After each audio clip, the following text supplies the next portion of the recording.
Kayo, anong advice niyo sa mga broken family? I think it really depends on the situation at home. Kung, let's say, masyadong toxic or violent, no?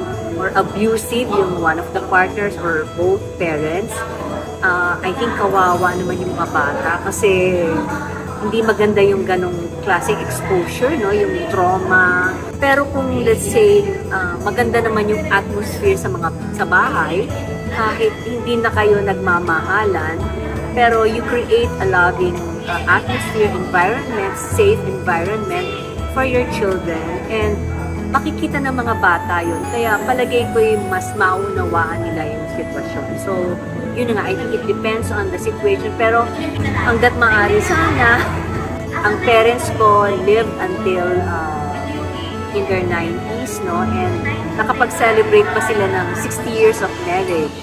So, gusto ko yung ganong, sana maranasan ng bawat pamilya yung ganong klaseng pagmamahalan, no? Hi, ako po si Madeline Nicolas na gumaganap sa role na Chona. Inaanyayahan ko po manood kayo ng #MPK Rejected Mother ngayong Sabado at 8:15 in the evening.